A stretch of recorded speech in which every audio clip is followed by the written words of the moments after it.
जय हिंद बच्चों, आशा करते हैं आप लोग अच्छे होंगे। चलिए फिर हम लोग इस चैप्टर का हम लोग पढ़ रहे थे, रासायनिक समीकरण को पढ़ रहे थे। हम लोग पिछले क्लास में हम लोग अभिक्रिया पढ़े थे, है ना। पिछले चैप्टर में हम लोग अभिक्रिया, पिछले क्लास में हम लोग क्या पढ़े थे? अभिक्रिया पढ़े थे। इस क्लास में हम लोग समीकरण पढ़ेंगे। क्या करेंगे? समीकरण पढ़ेंगे। देखो बाबू, पिछले चैप्टर में हम लोग अभिक्रिया पढ़े थे, इस चैप्टर में हम लोग क्या पढ़ना है? समीकरण को। हम लोग पिछले चैप्टर में, पिछले क्लास में पढ़े थे रासायनिक समीकरण, रासायनिक अभिक्रिया किसको कहते हैं? क्या पढ़े थे?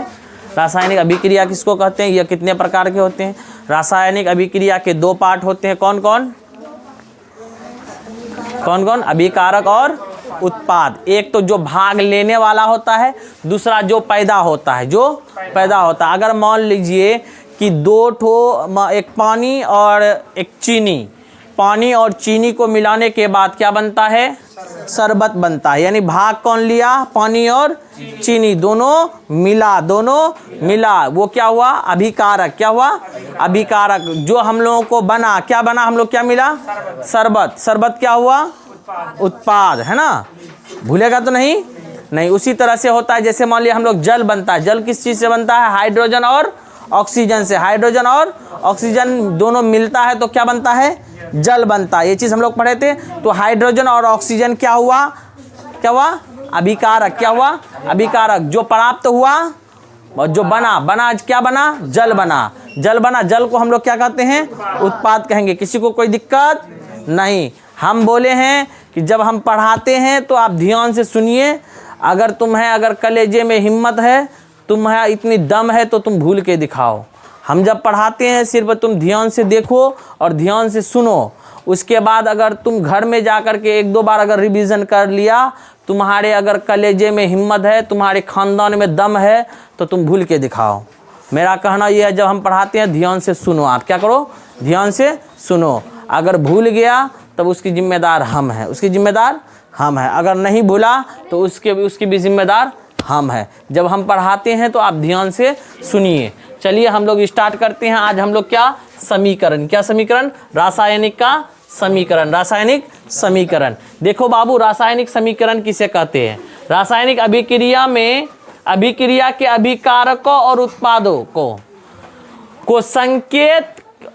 संकेतों और सूत्रों की सहायता से लिखने पर जो समीकरण प्राप्त होता है, यानी जो हम लोग अभी बात बोले, यानी कह रहा है अभिकारकों और उत्पादकों को, किसको? अभिकारकों और उत्पादकों को संकेत और सूत्र, यानी कह रहा स्ट्रक्चर और उनके सूत्र के आधार पर जो हम लिखते हैं, लिखने के बाद जो समीकरण प्राप्त होता है, उसी को हम लोग रासायनिक समीकरण कहते हैं। क्या कहते हैं? रासायनिक समीकरण। हम लोग हिंदी में कोई चीज़ लिखते हैं, एक उनका समीकरण सूत्र होता है। क्या होता है? सूत्र। हम लोग पीछे पढ़े भी हैं। सूत्र किसी को कहते हैं? यानी कैसे? जैसे मान लीजिए जल है, जल का सूत्र क्या है? H2O। जल किस चीज़ से मिला? हाइड्रोजन और ऑक्सीजन। हाइड्रोजन का सूत्र क्या होता है? H होता है। क्या होता है बच्चों? H होता है। और ऑक्सीजन का क्या होता है? O2 होता है। H2। हाइड्रोजन का क्या होता है? H2 और ऑक्सीजन का क्या होता है? O2। ये दोनों मिल गया आपस में तो क्या बन गया? H2O बन गया। क्या बन गया? O बन गया। इसको हम लोग इस तरह से लिखने में, यानी ये समीकरण के सूत्र के आधार पर लिखने में, और इसके बाद जो बनाया गया जो रणनीति है, जो एक तरीका है, उस तरीके को हम लोग क्या कहेंगे? समीकरण कहेंगे। क्या कहेंगे? समीकरण। और इसके आधार पर लिखेंगे, जब सूत्र के आधार पर लिखेंगे, उसको रासायनिक समीकरण। क्या? रासायनिक समीकरण। अगर उसको हिंदी में लिखे तो केमिकल नहीं, जब आप उसको शब्द में लिखे तो क्या? रासायनिक अभिक्रिया। क्या? रासायनिक अभिक्रिया। जब हम लोग सूत्र के आधार पर लिखेंगे रासायनिक समीकरण।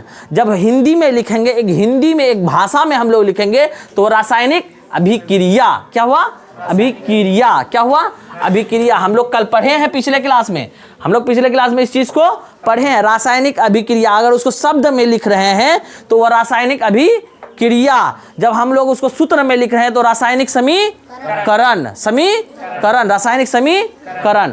देख लिए, उसी बात को कह रहे हैं कह रहा है रासायनिक अभिक्रिया के उत्पादकों और क्या, अभिकारकों और उत्पादकों, अभिकारकों और यानी भाग लेने वाला और भाग लेने वाला और प्राप्त होने वाला और प्राप्त होने वाला को संकेत और सूत्र की सहायता से लिखा जाता, लिखने पर संकेतों और सूत्र के सहायता से लिखने पर जो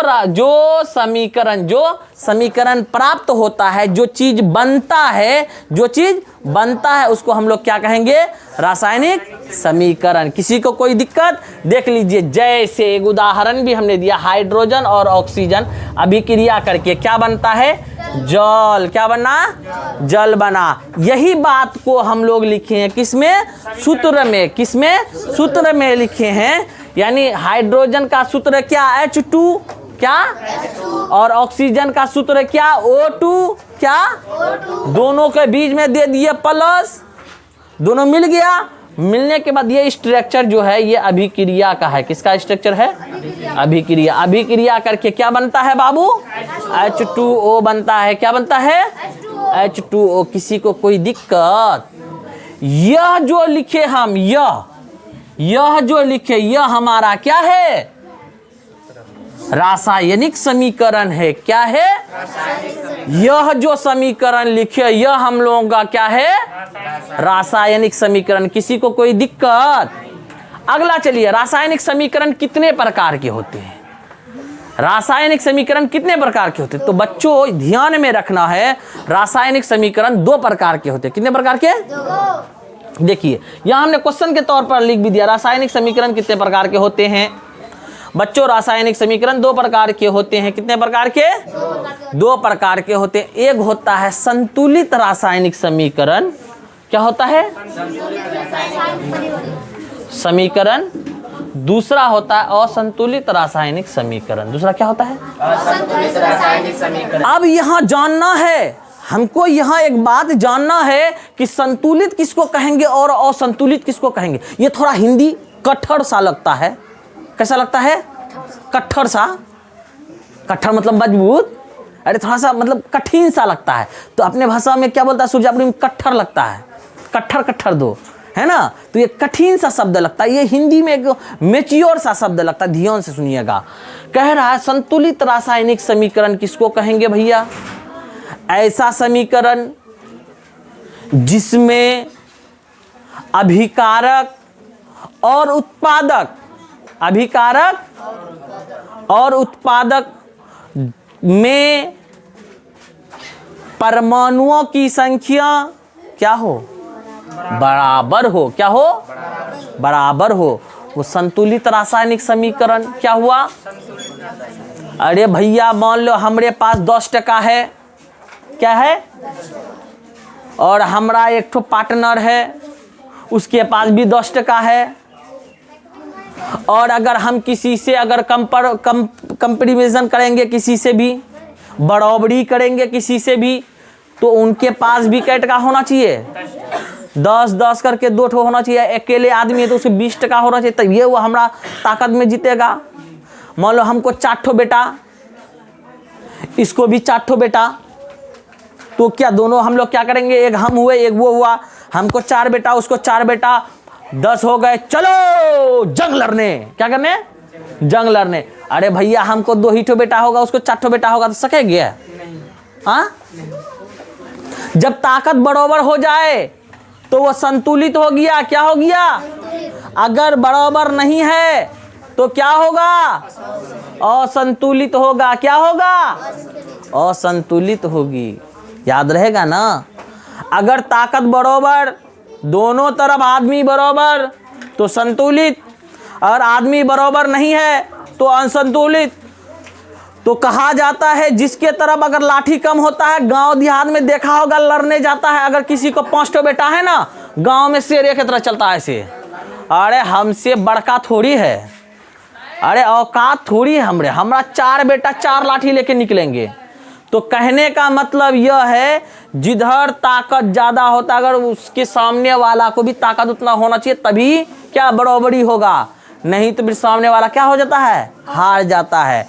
तो इसलिए कहा जाता है कि बराबरी होने के लिए दोनों तरफ क्या होना चाहिए, संतुलित होने के लिए दोनों तरफ बराबर होना चाहिए। अगर बराबर नहीं है, मान लो कि शम्स कमर को 2 ही ठो बेटा है, कामरान को 4 ठो बेटा है, अब ये दोनों लड़ाने के लिए जाएगा, कामरान कहे आओ रे शम्स कमर हम देख लेंगे तुमको कितना औकात है, तो शम्स कमर क्या करेगा, वो अपना शाहरुख का 2 ठो बेटा लेके आ जाएगा।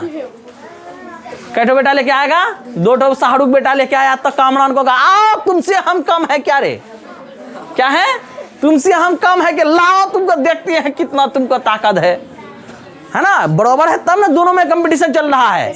अगर बराबर नहीं होता तो शम्स कमर क्या करता, भोटिया उटिया बांध करके अपना लाठी वाठी समेट के जाके घर में बंद हो जाता। कामरान इधर कुत्ता अरे आ जा रे, भाग गया डर से। तो बराबरी होने के लिए, संतुलित होने के लिए दोनों तरफ क्या होना चाहिए, अगर नहीं है बराबर तो क्या करना पड़ेगा, वो अगर शाहरुख बेटा 2 ठो मंगाया, ये भी अपना शाहरुख बेटा मंगाएगा 2 ठो, फिर भी ये क्या हो गया, बराबर हो गया। ऐसा लाएगा कि जो दोनों तरफ बराबर हो जाएगा तो वो संतुलित होगा। असंतुलित भी संतुलित होगा, असंतुलित भी होगा कब, वो शाहरुख बेटा लेके आएगा तो ये अपना दामाद को लेके आएगा 2 ठो, चल देखेंगे बराबरी करने के लिए। हाँ समझ में आ रहा है ना। फिर ये दामाद को लाएगा तो वो भी अपना दामाद को लेके आ जाएगा। तो बराबर होने के लिए कुछ करना पड़ता है, तो इस बात को ध्यान में रखना है। चलिए हम लोग बहुत आगे चले गए थे, तो संतुलित रासायनिक समीकरण समझ में आ गया।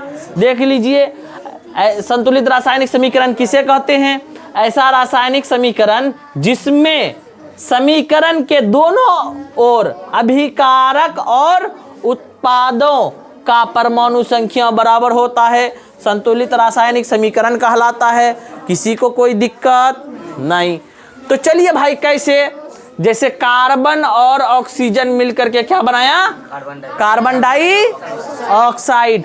इसमें कार्बन कैठो, 1 है, कार्बन बराबर 1, ऑक्सीजन कैठो, O बराबर 2, कुल कितना 3। इधर आइए भाई, कार्बन बराबर कितना, ऑक्सीजन बराबर कितना, कुल बराबर कितना, दोनों तरफ क्या है बराबर। शम्स कमर को भी 2-3 बेटा, तो कामरान को भी, चलो जंगे हिंद में, कहाँ जंगे हिंद में, है ना।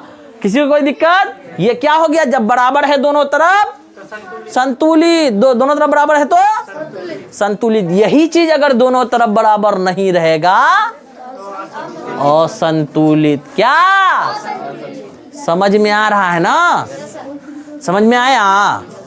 अरे तुमको रे, अरे तुमको बिज्जू, चलो ठीक है समझ में आ गया। चलिए तो असंतुलित को भी देखिए लेते हैं, नहीं तो बोलेगा कि सर उठो बतेबिए ने किया। चलिए इसको भी देख लेते हैं। असंतुलित रासायनिक समीकरण किसको कहते हैं भाई, ऐसा रासायनिक समीकरण जिसमें क्या कहा, जिसमें समीकरण के दोनों ओर अभिकारक और उत्पादक का परमाणु संख्या बराबर नहीं होता है भैया। क्या बराबर नहीं होता है, असंतुलित रासायनिक समीकरण कहलाता है। क्या कहलाता है, जैसे देख लीजिए हाइड्रोजन और ऑक्सीजन H2 और O2 दोनों मिला आपस में, तो क्या बनाया भाई, H2O बनाया। क्या बनाया, H2O। हाइड्रोजन के पास इस इधर हाइड्रोजन कैठो, ऑक्सीजन कैठो, तो कुल कितना, इधर देखिए हाइड्रोजन कितना, ऑक्सीजन कितना, कुल कितना, 4 और 3 बराबर हो सकता है कभी, कभी बराबर हो सकता है, हो सकता है भाई, नहीं हो सकता। तो यह क्या, असंतुलित। क्या हो गया भाई, आप बताइए रासायनिक समीकरण में किसी को कोई दिक्कत, हाँ। कोई भी अगर आंख बंद करके पूछेगा भाई कि रासायनिक समीकरण किसको कहते हैं, तो आंख बंद करके हम लोग बोल देंगे यार रासायनिक समीकरण कितने प्रकार के होते हैं, 2 प्रकार के होते हैं। कौन कौन, संतुलित और असंतुलित, है ना, संतुलित और असंतुलित। अरे संतुलित किसको कहेंगे, जिसमें परमाणु की संख्या बराबर हो, जिसमें अभिकारक और उत्पादकों के दोनों तरफ क्या, दोनों तरफ परमाणुओं की संख्या क्या हो, बराबर हो, संतुलित रासायनिक समीकरण। जिसके तरफ परमाणुओं की संख्या अभिकारक और उत्पादकों की तरफ दोनों तरफ परमाणुओं की संख्या क्या नहीं हो, बराबर नहीं हो, वो क्या कहलाएगा, असंतुलित। असंतुलित समझ में आ गया। एक दो एग्जांपल बता दोगे, कहेगा तो बोलो क्या बोलेगा, संतुलित का दो एग्जांपल बताइए। तो जैसे carbon dioxide, carbon plus oxygen मिलकर के क्या बनाता है, कार्बन डाइऑक्साइड, वो क्या है, संतुलित है। जैसे जल में, जल क्या है, असंतुलित है, जिसमें क्योंकि इसमें हाइड्रोजन और ऑक्सीजन दोनों अलग अलग प्रकार होता है। हाइड्रोजन की संख्या 2, ऑक्सीजन की तरफ 2, तो मिलकर के क्या बनाता है, जल बनाता है, वहाँ H2O ही होता है, वो असंतुलित होता है। इसको संतुलित भी करने के लिए हम लोग सीखेंगे एक दो ठो, है ना। ये बराबर बराबर कैसे होगा, ये हम लोग 9 क्लास 8 क्लास 9 क्लास 10 क्लास में पढ़ते हैं, ठीक है। लेकिन आपको झटका जरूर सुनाएंगे, ठीक है। किसी को कुछ कहना है तो पूछिए, कुछ पूछना है, नहीं पूछना है, किसी को कोई दिक्कत नहीं है तो चलिए आज का क्लास यहीं तक, बाकी का